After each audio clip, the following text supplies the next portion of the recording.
आज के इस वीडियो में हम लोग एमबीडी गाइड के हिस्ट्री के ऑब्जेक्टिव के पार्ट 4 देखने वाले हैं। इससे पहले के 3 वीडियो में हम लोग चैप्टर 1 से लेकर के चैप्टर 4 तक कंप्लीट कर चुके हैं और 1 से 4 तक के सभी वीडियो में हम लोग उन प्रश्नों के विशेष रूप से चर्चा किए हैं जिसके पूछने की संभावना ज़्यादा है। तो इसमें क्वेश्चन तो आपको सभी चैप्टर में अधिक मिलेगा, लेकिन आपको प्रत्येक वीडियो में बताया गया है कि कौन आपके एग्ज़ाम के दृष्टिकोण से सही रहने वाला है और किस क्वेश्चन को आप इग्नोर कर सकते हैं। इसमें सबसे इम्पोर्टेंट आपको चैप्टर 4 के वीडियो है भारत में राष्ट्रवाद। उस चैप्टर को आपको सही तरीक़ा से देखना है और चैप्टर 4 के जितने भी क्वेश्चन है उन सभी क्वेश्चन को आपको अच्छा तरीक़ा से देखना होगा, क्योंकि अधिकांश क्वेश्चन चैप्टर 4 से पूछा जाता है। आज हम लोग हिस्ट्री के चैप्टर नंबर 5 की चर्चा करेंगे, जिसका नाम है अर्थव्यवस्था और आजीविका। हालांकि इस चैप्टर से बहुत ही कम क्वेश्चन पूछे जाते हैं, लेकिन जो भी क्वेश्चन इम्पोर्टेंट होगा हम लोग उस क्वेश्चन के डिटेल से चर्चा करेंगे। उसी क्वेश्चन को आप ज़्यादातर ध्यान से पढ़ेंगे जिसकी चर्चा ज़्यादा होगा। तो चलिए शुरू करते हैं इस वीडियो के। पहला क्वेश्चन कर रहा है, औद्योगिक नीति घोषणा कब जारी हुआ था। देखिए, औद्योगिक नीति के जो घोषणा हुआ था यह बहुत वर्ष में जारी हुआ था। यानी सबसे पहले औद्योगिक नीति घोषणा 1948 में हुआ था और अलग अलग समय में बहुत सारी औद्योगिक नीति की घोषणा हुआ था। सबसे पहले हुआ था 1948 में, फिर हुआ था 1956 में, फिर हुआ था 1977 में, फिर हुआ था 1980 में। तो एक बार नहीं बल्कि अनेक बार औद्योगिक नीति की घोषणा जारी हुआ था। ऑप्शन के अनुसार बात करें तो इसका राइट आंसर हो जाएगा ए, जुलाई 1980 में हुआ था। देखिए, आपसे पूछे कि सबसे पहले कब हुआ था, तो सबसे पहले सन 1948 ईस्वी में घोषणा हुआ था। यह क्वेश्चन इंपॉर्टेंट है, इसे ध्यान रखेंगे। नेक्स्ट क्वेश्चन कर रहा है, औद्योगिक क्रांति का प्रयोग सबसे पहले किस व्यक्ति ने किया। यह प्रयोग किया था लुई ब्लान, यह फ्रांस के था। और इससे आपको ध्यान रखना है, रॉबर्ट ओवन वह व्यक्ति था जिसका कथन से क्वेश्चन पूछता है। रॉबर्ट ओवन बोले हुआ था कि संतुष्ट श्रमिक ही वास्तविक श्रमिक होता है, यह क्वेश्चन पूछता है।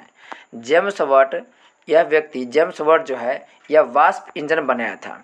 तो वाष्प इंजन बनाने वाला व्यक्ति कौन है, यह है जेम्स वाट। यहाँ से भी क्वेश्चन पूछा जाता है।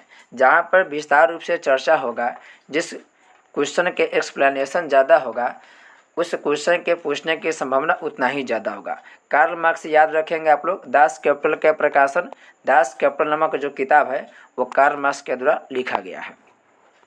नेक्स्ट है, औद्योगिक क्रांति का अर्थ क्या है। औद्योगिक क्रांति का अर्थ है उत्पादन प्रणाली में परिवर्तन। यानी जब हाथ के बजाय मशीनों द्वारा वस्तु बनने लगा तो उस प्रक्रिया को नाम दिया गया औद्योगिक क्रांति। और इसमें उत्पादन प्रणाली में क्या हुआ, काफ़ी मात्रा में परिवर्तन हुआ, यानी कि उत्पादन प्रणाली काफ़ी संख्या में बढ़ गया था।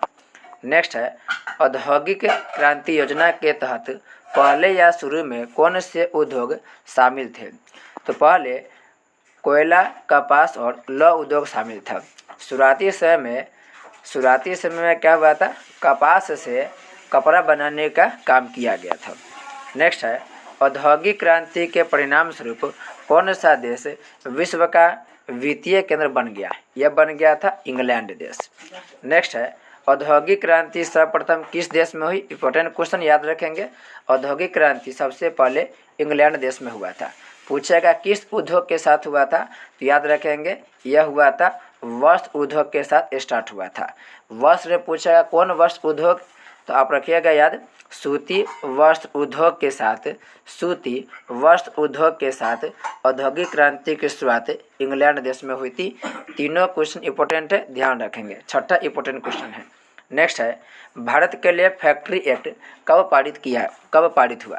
देखिए, भारत में समय समय पर फैक्ट्री एक्ट पारित हुआ है, लेकिन पहला फैक्ट्री एक्ट की बात करें तो यह पारित हुआ था सन 1881 में। सन 1881 में ये जो फैक्ट्री एक्ट पारित हुआ उसमें कहा गया कि जो भी 7 वर्ष से कम उम्र के बच्चे हैं उसे फैक्ट्री में काम नहीं किया जाएगा। यानी कि 7 वर्ष से कम उम्र के बच्चे हैं उनको उद्योग में काम नहीं लिया जाएगा, ऐसा व्यवस्था किया गया पहला फैक्ट्री एक्ट के द्वारा। दूसरा फैक्ट्री एक्ट बना था सन 1891 ईस्वी में और तीसरा फैक्ट्री एक्ट बना था 1911 ईस्वी में। तो याद रखेंगे फैक्ट्री एक्ट भी कई बार बन चुका है। सबसे पहले बना 1881 में, ये इम्पोर्टेंट है। नेक्स्ट है भारत में कोयला उद्योग का प्रारंभ कब हुआ? यह हुआ था 1814 ईस्वी में। 1907 की बात करें तो 1907 में टिस्को कंपनी का स्थापना हुआ था। टिस्को की स्थापना, Tata iron and steel company का स्थापना 1907 में हुआ था। 1907 में ही आपको बताए थे कि कांग्रेस का बंटवारा हुआ था। कांग्रेस पार्टी का बंटवारा सूरत में 1907 में हुआ था। और आपको बताए थे तीसरा चैप्टर में कि वियतनाम में टॉकिंग फ्री स्कूल भी 1907 में ही खुला था। 1916 की बात करें तो लखनऊ समझौता हुआ था और होम रूल लीग की स्थापना 1916 में हुआ था। इसके अलावा साबरमती आश्रम की स्थापना भी 1916 में हुआ था। 1919 में आपको बताया था जालियांवाला बाग हत्याकांड हुआ था। नेक्स्ट है भारत में औद्योगिक नीति घोषणा पत्र कब जारी किया गया? भारत में औद्योगिक नीति घोषणा पत्र कब जारी किया गया? यह जारी किया गया 1980 में। आपको पहला ही क्वेश्चन में बताए थे कि औद्योगिक नीति घोषणा अनेक बार हुआ है। अब तक 7 बार औद्योगिक नीति की घोषणा किया जा चुका है। सबसे पहला कब हुआ था? तो सबसे पहला 1948 में हुआ था, ये भी ध्यान रखेंगे। फिर 1980 में भी जारी किया गया था। नेक्स्ट है भारत में मजदूर संघ अधिनियम कब पारित हुआ? तो मजदूर संघ अधिनियम 1926 में पारित किया गया था। 1927 में साइमन कमीशन बना था। 1928 में साइमन कमीशन भारत आया। 1929 में विश्वव्यापी आर्थिक महामंदी आया था। तो अनेक क्वेश्चन को जो आपको लगातार बताया जा रहा है उसको वीडियो को पॉज करके आपको लिख लेना है, या आप लोग 2 से 3 बार वीडियो को देख करके उसको याद रख सकते हैं। नेक्स्ट है भारत में पंजाब नेशनल बैंक की स्थापना कब हुई? तो पंजाब नेशनल बैंक की स्थापना की बात करें तो यह 1894-95 ईस्वी में हुआ था।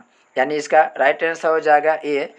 पंजाब नेशनल बैंक की स्थापना 1894-95 ईस्वी में हुआ था। और किए कौन थे? तो लाला लाजपत राय के द्वारा पीएनबी यानी कि पंजाब नेशनल बैंक की स्थापना किया गया था। याद रखेंगे लाला लाजपत राय के द्वारा किया गया था।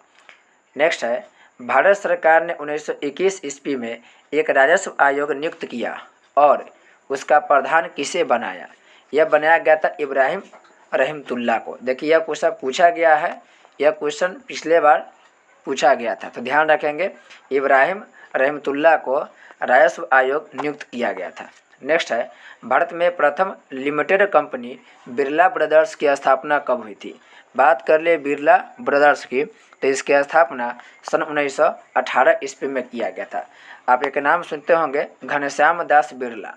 घनश्याम दास बिरला, ये जो घनश्याम दास बिरला है इन्हीं के द्वारा बिरला ब्रदर्स की स्थापना किया गया था। नेक्स्ट है भारत में Tata hydro electric power station की स्थापना कब हुई? इंपॉर्टेंट क्वेश्चन है, इसको याद रखेंगे। यह हुआ था 1910 ईस्वी में। 1910 ईस्वी में। नाम क्या है? Tata hydro electric power station की स्थापना 1910 ईस्वी में। और टिस्को की स्थापना हुआ था 1907 ईस्वी में। ये भी तथ्य ध्यान रखेंगे। नेक्स्ट है भारत में राष्ट्रीय श्रम आयोग की स्थापना किस वर्ष हुई थी? भारत में राष्ट्रीय श्रम आयोग की स्थापना वर्ष 1966 ईस्वी में हुआ था। वर्ष 1966 ईस्वी में राष्ट्रीय श्रम आयोग की स्थापना हुआ था। देखिए यहाँ पर गलत दिया हुआ है, तो कुछ ऐसा क्वेश्चन होगा जिसका आंसर आपको गलत दिया मिलेगा। यहाँ पर ये जो ऑप्शन दिया है ये बी दिया, यह क्वेश्चन गलत होगा। इसका राइट आंसर हो जाएगा 1966। नेक्स्ट है भारत में न्यूनतम मजदूरी कानून किस वर्ष पारित हुआ? इंपॉर्टेंट क्वेश्चन है, ध्यान रखेंगे। इसका राइट आंसर हो जाएगा बी 1948। बी 1948 हो जाएगा। ये भी इंपॉर्टेंट क्वेश्चन है। देखिए जिसको इंपॉर्टेंट बोल लेंगे उसको ध्यान रखना है, बाकी ऐसा क्वेश्चन मान लीजिए कि जिसको पूछने की संभावना आपको कम है। नेक्स्ट है भारत में सेंट्रल बैंक की स्थापना कब की गई? तो भारत में सेंट्रल बैंक की स्थापना 1911 ईस्वी में की गई। 21 दिसंबर 1911 को सेंट्रल बैंक की स्थापना किया गया था। 1911 में याद रखेंगे बंगाल विभाजन को रद्द किया गया था। बंगाल विभाजन को रद्द किया गया था 1911 ईस्वी में। नेक्स्ट है भारत सरकार ने राजस्व आयोग की नियुक्ति कब की? तो राजस्व आयोग की नियुक्ति सन 1921 ईस्वी में की। 1921 में बताया था आपको मोपला विद्रोह 1921 ईस्वी में हुआ था। 1923 में आपको भारत में 1923 में आपको स्वराज पार्टी की स्थापना हुआ था। 1923 में स्वराज पार्टी की स्थापना किया गया था। 1920 की बात करें तो 1920 ईस्वी में गांधी जी के द्वारा असहयोग आंदोलन किया गया था। 1925 की बात करें तो आरएसएस की स्थापना 1925 ईस्वी में किया गया था। देखिए, जब भी तिथि की बात आएगा तो हम लोग चौथा चैप्टर के तिथि की चर्चा ज़्यादा करेंगे, क्योंकि ज़्यादातर क्वेश्चन चौथा चैप्टर से पूछा जाता है। नेक्स्ट है इंग्लैंड में औद्योगिक नीति। इंग्लैंड में औद्योगिक क्रांति किस उद्योग से प्रारंभ हुई? इंपॉर्टेंट क्वेश्चन है, वस्त्र उद्योग के साथ। ध्यान रखेंगे, इंग्लैंड में सूती वस्त्र उद्योग के साथ औद्योगिक क्रांति की शुरुआत हुआ था। नेक्स्ट है इंग्लैंड में चार्टिस्ट आंदोलन कब हुआ? बहुत बार पूछा गया है। इंग्लैंड में चार्टिस्ट आंदोलन 1838 ईस्वी में हुआ था। 1838 ईस्वी में क्यों हुआ था? तो ये मताधिकार के लिए हुआ था, यानी वोटिंग राइट्स को लेकर के चार्टिस्ट आंदोलन किया गया था।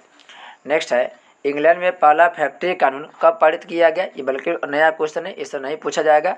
ये 1802 ईस्वी में हुआ था, 1802 ईस्वी में। नेक्स्ट है इंग्लैंड में सभी स्त्री एवं पुरुषों को वयस्क मताधिकार कब प्राप्त हुआ? यह अधिकार प्राप्त हुआ था 1918 ईस्वी में, 1918 ईस्वी में।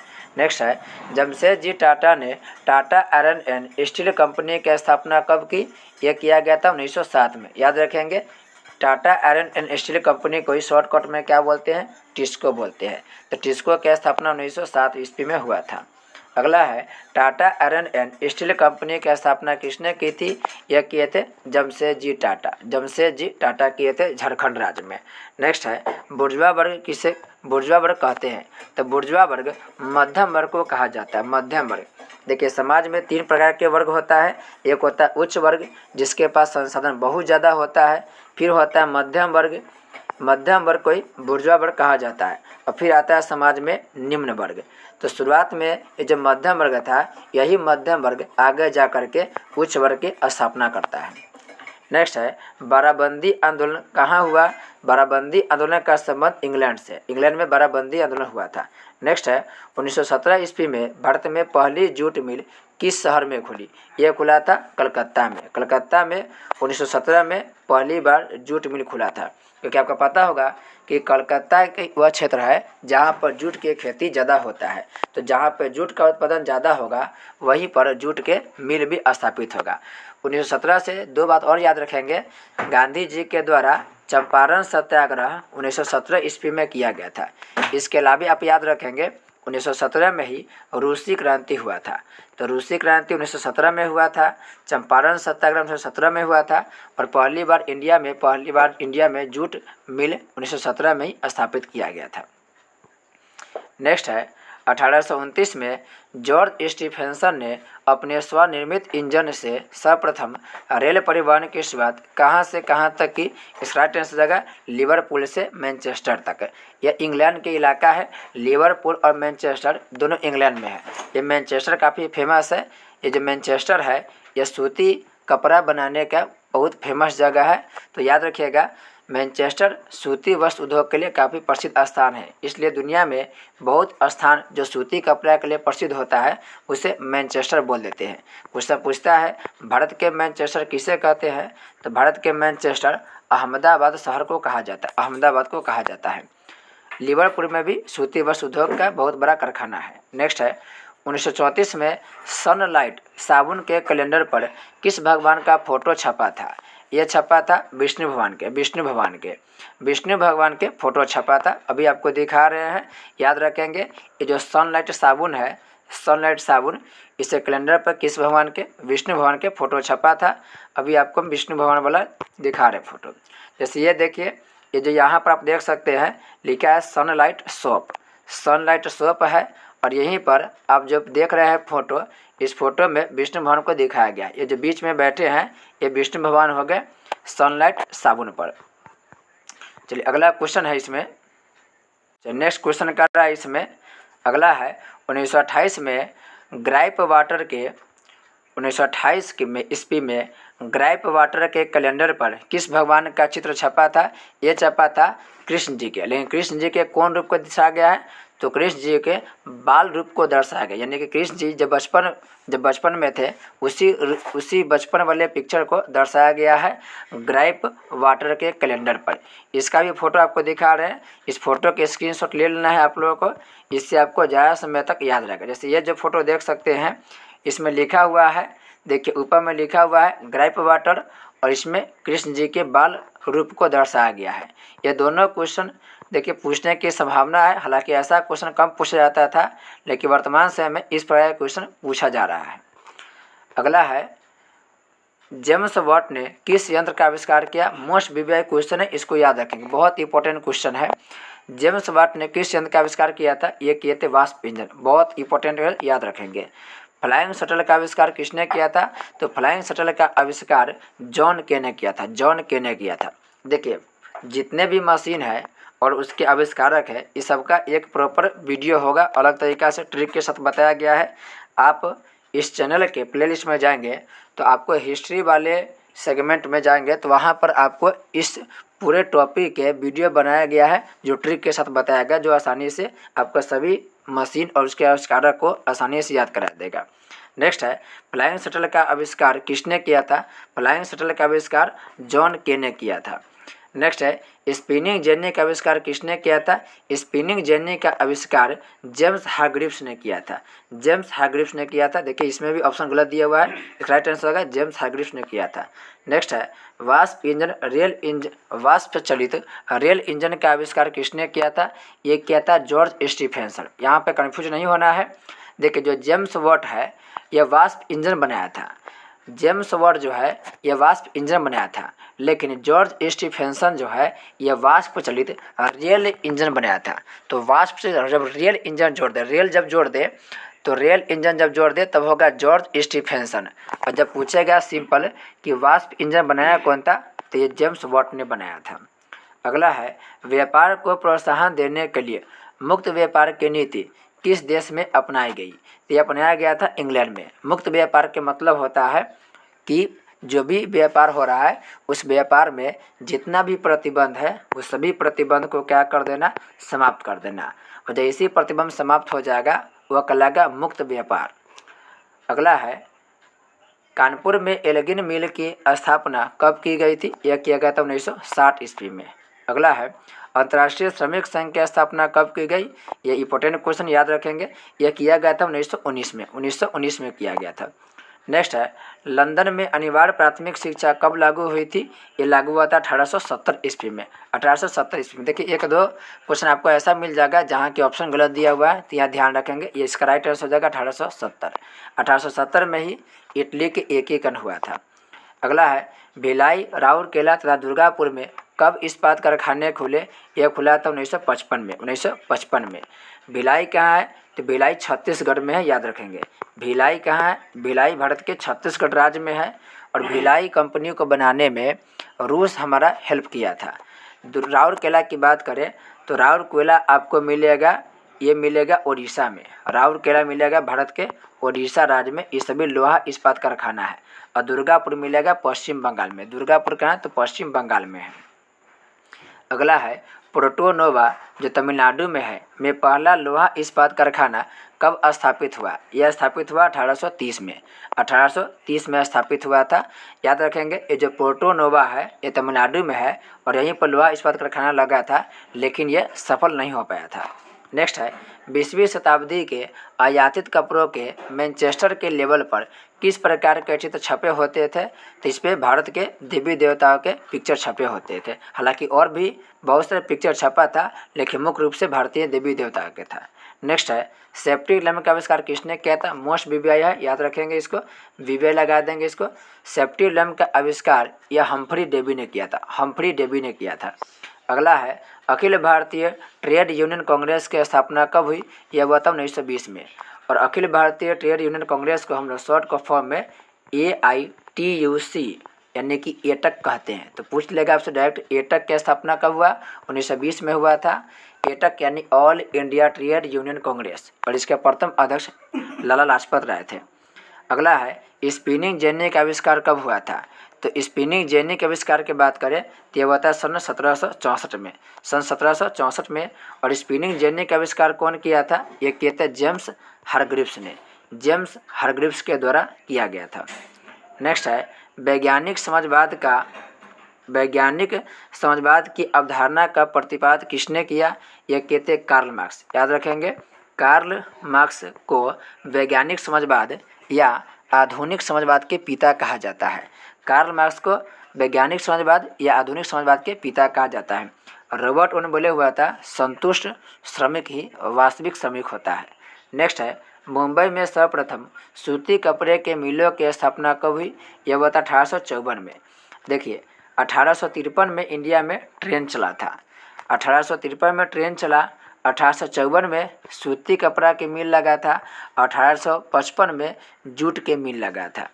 तो सूती कपड़ा के मिल स्थापित हुआ था मुंबई में, 1853 में मुंबई में ही पहली बार ट्रेन चला था। इस चैप्टर के लास्ट क्वेश्चन है पावर लूम का आविष्कार किसने किया।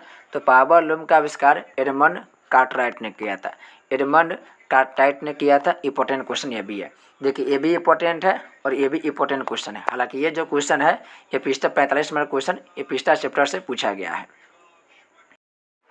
नेक्स्ट चैप्टर है जिसका नाम है शहरीकरण एवं शहरी जीवन। इस चैप्टर में आपको जो भी इम्पोर्टेंट पॉइंट्स होगा उसकी भी चर्चा हम लोग करते जाएंगे।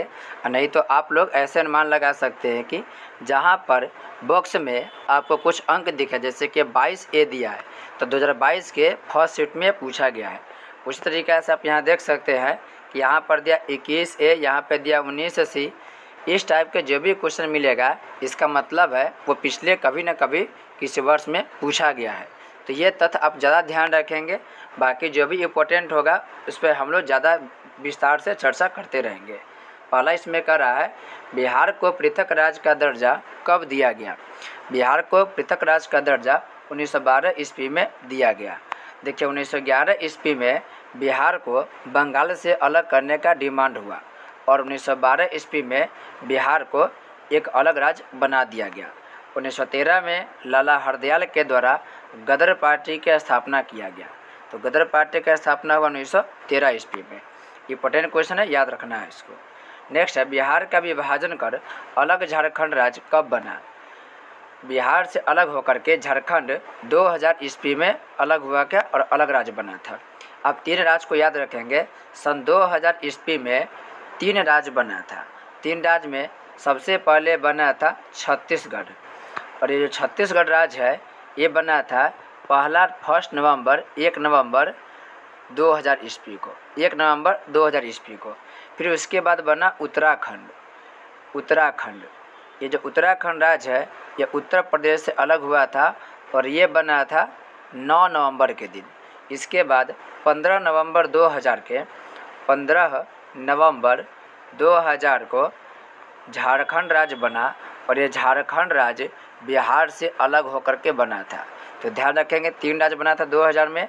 एक बना था आपको बिहार से अलग होकर के झारखंड बना था, एक बना था छत्तीसगढ़ और छत्तीसगढ़ मध्य प्रदेश से अलग हुआ था। फिर उत्तराखंड, ये उत्तराखंड जो राज्य है यह उत्तर प्रदेश से अलग होकर के 9 नवंबर 2000 ईस्वी को बना था। नेक्स्ट है बिहार बंगाल से कब अलग हुआ।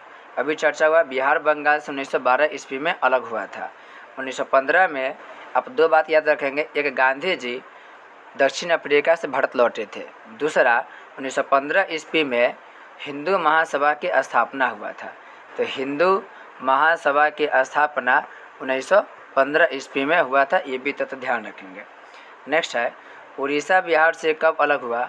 उड़ीसा बिहार से 1936 ईस्वी में अलग हुआ था। याद रखेंगे उड़ीसा और बिहार पहले एक ही साथ था, जॉइंट राज्य था। बाद में उड़ीसा अलग हो गया और बिहार अलग राज्य बन गया। ये बना था 1936 ईस्वी में। नेक्स्ट है 1936 के बाद करें थे 1936 में एक क्वेश्चन और पूछता है अखिल भारतीय किसान सभा। तो ध्यान रखेंगे अखिल भारतीय किसान सभा 1936 में बना था, इस तथ्य को भी ध्यान रखना है। नेक्स्ट है मेगा अर्थनीज ने पाटलिपुत्र की यात्रा किसके शासनकाल में की थी। ये कहते हैं चंद्रगुप्त मौर्य के शासनकाल में, चंद्रगुप्त मौर्य के शासनकाल में।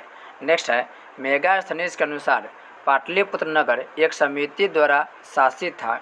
इस समिति में कितने सदस्य? इसमें 30 सदस्य थे। इसमें टोटल 30 सदस्य थे। नेक्स्ट है पाटलिपुत्र किसके समय में राजधानी बनी?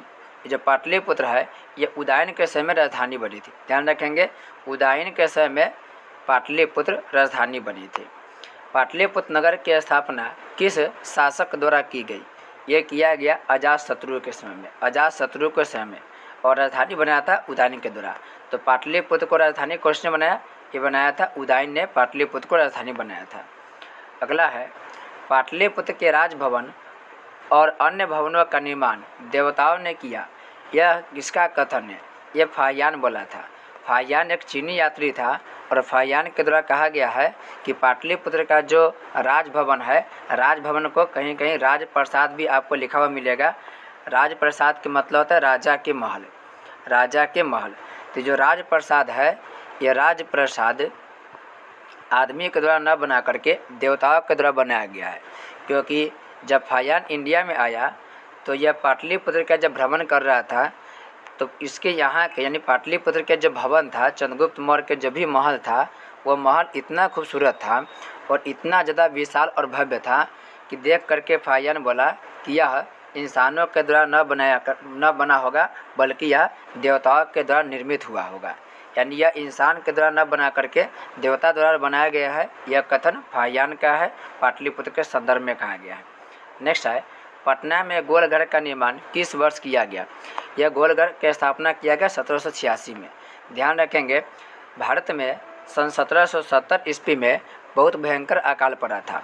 अतः अकाल की वजह से अनेक लोगों की मौत हो गई थी। इस अकाल से निपटने के लिए उस समय जो गवर्नर जनरल था जिसका नाम था वारेन हेस्टिंग्स, ये वारेन हेस्टिंग्स के द्वारा एक भंडारगृह स्थापना करने का प्लान बनता है। एक बहुत बड़ा भंडारगृह जिसमें अनाज को सुरक्षित रखा जाएगा, इसका प्लान बनाता है वारेन हेस्टिंग्स। फिर वारेन हेस्टिंग्स एक इंजीनियर को बुलाते हैं, उस इंजीनियर के नाम है जॉन गास्टिर्न। ये जो जॉन गास्टिर्न है, इन्हीं के द्वारा सन 1786 ईस्वी में पटना में गोलघर का निर्माण कराया गया। ये जो गोलघर का निर्माण हुआ है ये अनाज को भंडार करके रखने के लिए बनाया गया था। तो क्वेश्चन पूछा भी गया है कि कब बना था गोलघर? 1786 में। और क्यों बनाया गया था? तो अनाज के भंडारण के लिए बनाया गया था। बनाने वाला आदमी कौन था? तो बनाने वाला आदमी था जॉन गास्टिर्न। याद रखेंगे, जॉन गास्टिर्न ये जो इंजीनियर था, इसी के द्वारा जॉन गास्टिर्न के द्वारा पटना में गोलघर का निर्माण किया गया। नेक्स्ट है पटना का पुराना नाम क्या था? पटना के पाटलिपुत्र, कुसुमपुर, अजीमाबाद, ये सभी के सभी पुराना नाम है, याद रखेंगे। पटना के 4-5 नाम है, एक हो गया पटना, कुसुमपुर, पाटलिपुत्र, अजीमाबाद, पुष्पपुर भी पटना को कहा जाता है। तो पुष्पपुर, कुसुमपुर ये सभी पटना के प्राचीन नाम है। नेक्स्ट है किस वस्तु के भंडारण के लिए पटना का गोलघर बनाया गया था? अभी बताया है, अनाज के भंडारण के लिए पटना के गोलघर का निर्माण किया गया। वह कब किया गया था? तो सन 1786 ईस्वी में किया गया था। काफ़ी इंपॉर्टेंट है। नेक्स्ट है सिख गुरु गोविंद सिंह जी का जन्म किस नगर में हुआ था? देखिए, सिख के टोटल 10 गुरु हुए हैं। इन 10 गुरु में से जो अंतिम गुरु थे उनका नाम था गुरु गोविंद सिंह। याद रखेंगे, सिखों के अंतिम जो गुरु थे वह थे गुरु गोविंद सिंह। ये गुरु गोविंद सिंह का जो जन्म हुआ था ये हुआ था बिहार की राजधानी पटना में। पटना साहब आपको कहाँ मिलेगा? पटना में ही मिलेगा। नेक्स्ट, निम्न में से किस सिख गुरु का जन्म पटना में हुआ था? अभी बताया है, सिखों के 10वें गुरु श्री गुरु गोविंद सिंह का जो जन्म हुआ था वो पटना में हुआ था। अगला है अंग्रेज यात्री रोल्फ फिच ने पटना की यात्रा किस वर्ष की थी? ये जो अंग्रेज यात्री था ये सन 1856 ईस्वी में पटना की यात्रा किया था। पटना के जो प्राचीन इतिहास रहा है वो काफ़ी समृद्ध रहा है। बिहार के जो राजधानी है पटना, और ख़ास करके बिहार के जो क्षेत्र है वह प्राचीन काल में काफ़ी प्रसिद्ध था, काफ़ी ज़्यादा शक्तिशाली था और काफ़ी ज़्यादा संपन्न था। लेकिन समय के साथ साथ इसका पतन होते गया और आज एक बिहार जो है वो काफ़ी एक गरीब राज्य की श्रेणी में आ गया है, लेकिन इसका इतिहास काफ़ी गौरवशाली रहा है। नेक्स्ट है, मगध राज्य की प्राचीनतम राजधानी कहाँ स्थित थी? मगध राज्य की प्राचीनतम राजधानी राजगिरी में स्थित थी। राजगिरी याद रखेंगे, बिहार का जो पुराना नाम है वो मगध ही था। और आप पढ़ेंगे 11th-12th में जब जाएंगे तो इंडिया जो था वो पहले 16 महाजनपद में बटा था। 16 महाजनपद में बटा था। और 16 जैसे इंडिया अभी वर्तमान में इंडिया के 28 राज्य है, उस समय में इंडिया के पास 16 महाजनपद था। और इस 16 महाजनपद में सबसे शक्तिशाली, सबसे संपन्न मगध महाजनपद था। और यही मगध महाजनपद यानी कि बिहार को ही पहले मगध महाजनपद कहा जाता था। तो उस समय मगध के जो शुरुआती में राजधानी बना था वो बना था राजगिरी। बाद में पाटलिपुत्र बना दिया गया। उदयन नामक जो व्यक्ति है, यह उदयन या कहीं के पे उदयन लिखता है, यह उदयन के द्वारा राजधानी को पाटलिपुत्र कर दिया गया। नेक्स्ट है, बम्बई में किराया कानून किस वर्ष लागू किया गया? ये लागू किया गया था 1918 में। 1918 से आप दो बात याद रखेंगे, एक गांधी जी के द्वारा खेरा आंदोलन किया गया, दूसरा गांधी जी के द्वारा ही अहमदाबाद मिल मजदूर आंदोलन किया गया। तो खेरा आंदोलन, अहमदाबाद मिल मजदूर आंदोलन दोनों गांधी जी के द्वारा 1918 ईस्वी में ही किया गया था। 1935 में रिजर्व बैंक ऑफ इंडिया की स्थापना हुआ था। नेक्स्ट है, बम्बई को किस वर्ष बम्बई प्रेसिडेंसी की राजधानी बनाया गया? ये बनाया गया था सन 1819 ईस्वी में। पहले जो बम्बई था वो 7 टापुओं में बटा हुआ था, फिर धीरे धीरे वो टापुओं के बीच का जो गैप था वह समाप्त होते चला गया। जैसे आप देखेंगे ये गुजरात का इलाका हो गया और ये वाला इलाका को आप देखेंगे तो मुंबई हो गया। और महाराष्ट्र बहुत बड़ा है, जैसे ये मान लिया जाए पूरा महाराष्ट्र है, इसी में छोटा इलाका जो हो गया ये मुंबई हो गया। तो शुरुआत में जो मुंबई जो शहर था ये 7 टापुओं में बटा हुआ था। इस तरीक़ा से उसमें क्या था, गैप था। लेकिन समय के साथ साथ इसके बीच के जो पानी वाला इलाका था वो भरते चला गया और धीरे धीरे पूरे मुंबई नगरी का विस्तार हो गया। पहले जब मुंबई था यह मछुआरों का नगर था, लेकिन अभी के समय वर्तमान समय में ये सबसे बड़ा शहर बन चुका है इंडिया के। इसे वित्तीय राजधानी भी कहा जाता है। याद रखेंगे, बम्बई को यानी कि अब उसका नाम हो गया मुंबई, मुंबई को भारत की वित्तीय राजधानी यानी कि आर्थिक राजधानी भी कहा जाता है। और इसको प्रेसिडेंशियल राजधानी कब बनाया गया? ये बनाया गया था सन 1819 में, सन 1819 ईस्वी में। नेक्स्ट है, बम्बई की चौल किस प्रकार की इमारत थी? जो चौल है वह बहुमंजिली इमारत होती है। चौल क्या था, जैसे बाद में ना हुआ क्या कि जो मुंबई शहर है, पहले इसका नाम बम्बई था, इस बम्बई में ना बहुत ज़्यादा मजदूर काम करने के लिए गया, क्योंकि आपको बताए थे सन 1854 ईस्वी में बम्बई में ही सबसे पहले सूती कपड़ा के कारखाना खुला। अतः रोजगार के तलाश में बहुत सारे लोग बम्बई में जा कर के बसना शुरू कर दिए। अतः बम्बई में चूँकि जगह कम था, अतः एक ही स्थान पर बहुत सारे लोग को बसाने के लिए बहुमंजिली इमारत क्या कर दिया गया, बना दिया गया। ये बहुत ज़्यादा देखिए 5 मंजिल 10 मंजिल की इमारत है, यानी कि घर है, और इसमें सुविधा नहीं होता था और इसमें हमेशा गरीब लोग का ही निवास स्थान था। तो ध्यान रखेंगे, मुंबई में जो चौल बनाया गया उस चौल का मतलब क्या होगा, बहुमंजिली इमारत जिसमें गरीब तबके के लोग रहते हैं।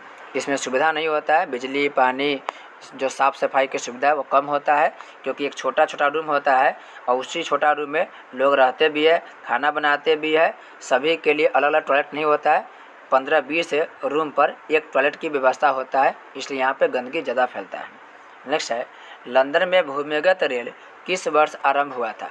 लंदन में 1863 ईस्वी में भूमिगत रेल यानी कि मेट्रो की शुरुआत हुआ था। और इंडिया में पूछेगा तो इंडिया में 1853 में रेल चला था। तो हम लोग के यहाँ पर रेल चला था 1853 में, जबकि लंदन में मेट्रो ट्रेन चला गया था 1863 में। हम लोगों में 53 में चला था, इन लोगों के यहाँ मेट्रो बना था 1863 में। नेक्स्ट है, लंदन में अनिवार्य प्राथमिक शिक्षा कब लागू हुई? ये लागू हुआ था 1870 में। यह क्वेश्चन पूछा गया है, ध्यान रखेंगे। 1870 में ही इटली का एकीकरण हुआ था, ध्यान रखेंगे, इटली का एकीकरण 1870 में हुआ था। अगला है, इंग्लैंड में चार्टिस्ट आंदोलन कब प्रारंभ हुआ? ये हुआ था 1838 में। 1838 में इंग्लैंड में चार्टिस्ट आंदोलन प्रारंभ हुआ था। क्वेश्चन पूछा गया है क्यों हुआ था, तो मताधिकार के लिए, यानी कि वोट के अधिकार के लिए, वोटिंग राइट्स के लिए करके इंग्लैंड में चार्टिस्ट आंदोलन हुआ था। नेक्स्ट है इंग्लैंड के 2 प्रारंभिक औद्योगिक नगरों का उल्लेख करें। यह हो गया एक लॉर्ड्स या लीड्स और मैनचेस्टर। मैनचेस्टर और लीड्स ये 2 आरंभिक औद्योगिक नगर है, यानी कि यहाँ पर क्या किया गया, बहुत ज़्यादा कल कारखाने का विकास किया गया। नेक्स्ट है सिंगापुर कब स्वतंत्र राष्ट्र बना। सिंगापुर यह 1965 ईस्वी में स्वतंत्र राष्ट्र बना था। और अभी जो सिंगापुर है यह विकसित देश के श्रेणी में आता है, विकसित देश के श्रेणी में आता है। इसके जो मुद्रा है वह है डॉलर। तो क्वेश्चन पूछा जाता है सिंगापुर के मुद्रा का नाम क्या है, डॉलर है। नेक्स्ट है औपनिवेशिक भारत की वाणिज्यिक राजधानी कौन थी। यह था बम्बई। इंडिया के वर्तमान में बम्बई शहर को, यानी कि अब इसका नाम हो गया मुंबई, मुंबई को वित्तीय राजधानी कहा जाता है। तो अर्थशास्त्र में क्वेश्चन पूछा जाता है कि भारत के वित्तीय राजधानी कहाँ है, तो भारत के वित्तीय राजधानी मुंबई को कहा जाता है, क्योंकि पैसे से संबंधित जितना भी काम होता है वो सभी प्रमुख काम बम्बई यानी कि मुंबई में ही होता है, इसलिए इसे वित्तीय राजधानी कहा जाता है। नेक्स्ट है आधुनिक नगरों का विकास कब से हुआ। तो आधुनिक नगर का विकास तब हुआ जब औद्योगिक क्रांति की शुरुआत हुआ था। याद रखेंगे इंग्लैंड में औद्योगिक क्रांति की शुरुआत हुआ और इसी के शुरुआत के साथ आधुनिक नगरों का भी विकास होता गया। लेकिन इंडिया में बहुत समय पहले, यानी कि आज से 5000 साल पहले प्राचीन समय में भी नगर का विकास हो गया था। वो नगर का विकास हुआ था हड़प्पा सभ्यता में, लेकिन इसका संबंध आधुनिक समय से नहीं है, इसका संबंध प्राचीन काल से है। लेकिन हड़प्पा में जो भी शहर था, जो भी क्षेत्र था, वो नगरीय अवस्था में था। नेक्स्ट है आधुनिक शहरों का उदय सबसे पहले कहाँ हुआ था। यह हुआ था इंग्लैंड में। कहाँ हुआ था, इंग्लैंड में हुआ था। नेक्स्ट है 1863 ईस्वी में धुआं निरोधक कानून कहाँ लागू किया गया। ये कलकत्ता में किया गया था। फैक्ट्री ज़्यादा होने की वजह से यहाँ पर प्रदूषण की मात्रा काफ़ी बढ़ने लगा, इसलिए यहाँ पर धुआं निरोधक कानून बनाया गया सन 1863 में। 1863 में ही अभी बताया है इंग्लैंड में भूमिगत रेलवे की शुरुआत हुआ था। भूमिगत रेलवे यानी कि मेट्रो की शुरुआत 1863 में इंग्लैंड में हुआ था। अगला है 1810 ईस्वी से 1880 ईस्वी तक लंदन की आबादी 10 लाख से बढ़कर कहाँ तक पहुँची। ये पहुँच गया था 40 लाख तक। 40 लाख तक। हालांकि ऐसा क्वेश्चन बहुत ही कम चांस से पूछेगा। जो भी आपको हम बताएंगे कि यह क्वेश्चन ठीक है, उसी पर विशेष ध्यान देना है, बाकी इसको आप लोग 1-2 नज़र में देख लेना है। नेक्स्ट है शहरी सभ्यता ने कौन सी भावना को उत्पन्न किया। यह व्यक्तिवाद की भावना को उत्पन्न किया था। अगला है शहर को आधुनिक व्यक्ति का किस प्रकार का क्षेत्र माना जाता है, या विस्तृत क्षेत्र माना जाता है, विस्तृत क्षेत्र माना जाता है। नेक्स्ट है the bitter cry of outcast London नामक पुस्तक के लेखक थे। यह कौन थे, एंड्रयू मिनियर्स थे। देखिए नाम थोड़ा गलत लिखा हुआ है, एंड्रम मिनियर्स। इसका नाम जो है एंड्रियम मियनर्स है, लेकिन इसमें थोड़ा सा एंड्रयू जो लिखा है यहाँ पर होगा एंड्रयू मेनर्स होगा, थोड़ा सा टाइपिंग मिस्टेक है। फिर से किताब का नाम पढ़िए, the bitter cry of outcast London. यह किताब कौन लिखा था, एंड्रयू मेनर्स ने लिखा था। नेक्स्ट है गार्डन सिटी की योजना किसने बनाई थी। मोस्ट बीबीआई याद रखेंगे इसको। गार्डन सिटी की योजना एबेजेनर हावर्ड ने बनाया था। एबेजेनर हावर्ड ने गार्डन सिटी की योजना बनाया था। महत्वपूर्ण क्वेश्चन, इसको ध्यान रखेंगे। नेक्स्ट है चार्टिस्ट आंदोलन क्यों किया गया। अभी चर्चा किए थे, बालिग पुरुषों के मताधिकार की मांग के लिए चार्टिस्ट आंदोलन किया गया था। यानी सबसे मेन मुद्दा क्या था, तो मताधिकार के मुद्दा था, मताधिकार। नेक्स्ट है संयमता आंदोलन किस महानगर में चलाया गया। ये चलाया गया था लंदन में। ये भी इंपॉर्टेंट क्वेश्चन है, लंदन में चलाया गया था। नेक्स्ट है ब्रिटेन के किस राजा ने ईस्ट इंडिया कंपनी को बम्बई दिया था। तो ये दे दिया था चार्ल्स तृतीय को। सन 1661 ईस्वी में ब्रिटेन के राजा चार्ल्स तृतीय ने ईस्ट इंडिया कंपनी को बहुत ही कम दाम में, यानी कि 10 पाउंड, ब्रिटेन का जो मुद्रा होता है उसको हम पाउंड बोलते हैं, तो 10 पाउंड के वार्षिक रेट पर मुंबई जो शहर है उसको दे दिया था। और इससे पहले आपको बताए थे जो मुंबई शहर है, पहले इसका नाम बम्बई था, इस मुंबई शहर को पुर्तगाल देश के लोग ब्रिटेन को दहेज में दिया था। तो ब्रिटेन को दहेज में मिला था पुर्तगाली लोगों से बम्बई। बाद में वहाँ के राजा ब्रिटिश ईस्ट इंडिया कंपनी को दहेज में मिला था बम्बई, उसको दे दिया था किराए पर।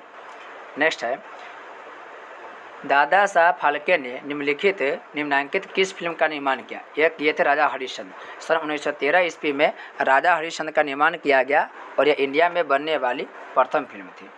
नेक्स्ट है, पेरिस का आसमानीकरण किसने किया था? मोस्ट वीवीआई क्वेश्चन है, याद रखेंगे, काफ़ी महत्वपूर्ण क्वेश्चन है ये। पेरिस का आसमानीकरण किसने किया था? ये किया था बैरन हॉसमान। अगला है, सम्राट लुई नेपोलियन तृतीय द्वारा पेरिस के पुनर्निर्माण का निर्णय कब लिया गया था? यह लिया गया था 1852 में। कब लिया गया था? सन 1852 में लिया गया था। अगला है, हार्वर्ड के विचारों के आधार पर रेमंड अनविन और बैरी पार्कर ने एक गार्डन सिटी का डिजाइन तैयार किया, उसका नाम क्या था? उसका नाम था न्यू अर्जबिक। नेक्स्ट है, तारिक ए दाऊदी नामक पुस्तक के लेखक कौन है? ये लेखक है अब्दुल्ला। तारिक ए दाऊदी किताब के लेखक कौन है? अब्दुल्ला है। इंडिका किसकी रचना है? इंपॉर्टेंट है, याद रखेंगे। आपको संस्कृत में यह क्वेश्चन पूछने की संभावना है। संस्कृत में यह क्वेश्चन पूछता है। इंडिका जो है यह मेगा अर्थनीतिस की रचना है। मेगा अर्थनीतिस किताब का नाम क्या है? इंडिका। अगला है, गुप्तकालीन आरोग्य विहार का प्रमाण कहाँ से मिलता है? यह मिलता है कुम्हरार से। अब कुम्हरार कहाँ है? तो कुम्हरार पटना में कुम्हरार है। नेक्स्ट है, देवगानेर मर्तीय आगमन नामक उपन्यास किसने लिखा था? ये भी इंपॉर्टेंट क्वेश्चन, इसको भी ध्यान रखेंगे। देवगानेर मर्तीय आगमन, यह जो किताब है यह दुर्गाचरण राय के द्वारा लिखा गया है। इसका मतलब होता है कि हमारे देश में देव का भी यानी कि देवता का भी आगमन होता है। यानी हमारा देश इतना अच्छा है कि यहाँ पर देवताओं का भी आगमन होता है। दुर्गाचरण राय के द्वारा यह किताब लिखा गया है। नेक्स्ट है, अस्थायी कृषि के प्रभाव से किसका एकीकरण संभव हुआ? यह संपत्ति के एकीकरण संभव हुआ। नेक्स्ट है, जनसंख्या का घनत्व सबसे अधिक कहाँ होता है? यह क्वेश्चन पूछा गया, ध्यान रखेंगे। महानगरों में सबसे अधिक जनसंख्या का घनत्व होता है। महानगर कौन कौन है? तो याद रखिएगा, दिल्ली महानगर है, दिल्ली हो गया, मुंबई हो गया, चेन्नई हो गया, कोलकाता हो गया, ये सभी महानगर के अंतर्गत आएगा। ध्यान रखेंगे, दिल्ली, मुंबई, चेन्नई, कोलकाता, हैदराबाद, चंडीगढ़, ये सभी महानगर के अंतर्गत आएगा। नेक्स्ट है, एक प्रतियोगी एवं उद्यमी प्रवृत्ति से प्रेरित किस प्रकार की अर्थव्यवस्था लागू की गई? यह मुद्रा प्रधान अर्थव्यवस्था लागू की गई। नेक्स्ट है, आधुनिक काल में औद्योगिक इकाई ने किसके स्वरूप को गंभीर रूप से प्रभावित किया? ये प्रभावित किया था शहरीकरण प्रभावित किया था। नेक्स्ट है, कौन सा सामाजिक वर्ग बुद्धिजीवी वर्ग के रूप में उभर कर आया? याद रखिएगा, इंपॉर्टेंट क्वेश्चन है। मध्यम वर्ग जो था, यही मध्यम वर्ग बाद में जाकर के बुद्धिजीवी वर्ग के रूप में उदय हुआ था इसका। नेक्स्ट है, पूंजीपति वर्ग के द्वारा किस वर्ग का शोषण हुआ? देखिए, पूंजीपति वर्ग तो समाज के हर वर्ग का शोषण किया था, लेकिन इनके द्वारा श्रमिक वर्ग के शोषण ज़्यादा किया गया।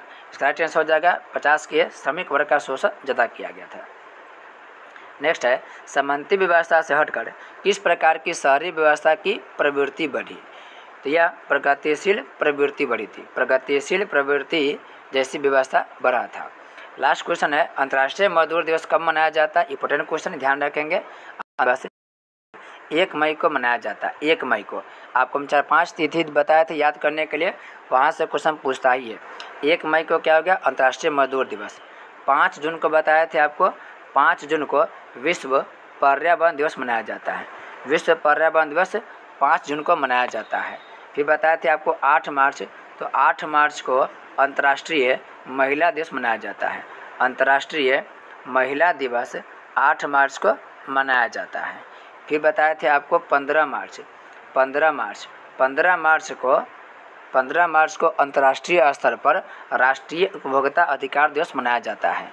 और 24 दिसंबर को इंडिया में राष्ट्रीय उपभोक्ता संरक्षण दिवस मनाया जाता है। उपभोक्ता संरक्षण दिवस मनाया जाता है, 24 दिसंबर को मनाया जाता है। जो 5 तारीख जो बताए हैं वो इंपॉर्टेंट है, वहाँ से क्वेश्चन पूछते रहता है। तो हम लोग का यह वीडियो कंप्लीट होता है। इस पार्ट में इतना ही रहने देते हैं। नेक्स्ट पार्ट जो बनेगा उसमें बाकी के जो भी 2 चैप्टर बचा है उसको बाकी के 3 चैप्टर बचा हुआ है उसको कंप्लीट कर देंगे। इस चैप्टर में आपको कुछ ऐसे पॉइंट्स है आपको ध्यान रखना है कि जहाँ पर भी आपको इस टाइप के मिलेगा उस क्वेश्चन को विशेष रूप से पढ़ना है। अभी फिर बता दें जल्दी से कौन कौन क्वेश्चन इस चैप्टर को विशेष रूप से ध्यान देना है। ये वाला क्वेश्चन हो गया, ये वाला आप जल्दी जल्दी देख लेंगे। ये सब क्वेश्चन पूछने के संभावना है, हालांकि इस चैप्टर से बहुत ही कम क्वेश्चन पूछेगा। ये भी क्वेश्चन ठीक है, इसे भी ध्यान रखेंगे, इसे भी ध्यान रखेंगे। फिर आप 46 नंबर को ध्यान रखेंगे। इसके अलावा बात करें तो 44 नंबर ठीक है, 44 के 42 बहुत इंपॉर्टेंट है, 42 संस्कृत के लिए इंपॉर्टेंट है बहुत ज़्यादा। उसके अलावा आप लोग की बात करें तो 38 नंबर VVI है जी, 38 बहुत है। 37 भी ठीक है, 37 अच्छा क्वेश्चन है। 34 35 दोनों क्वेश्चन बहुत अच्छा है। तो आपको जो भी क्वेश्चन टिक लगाया गया उसे विशेष ध्यान देंगे। मिलते हैं अंतिम पार्ट के साथ, तब तक के लिए आपका बहुत बहुत धन्यवाद।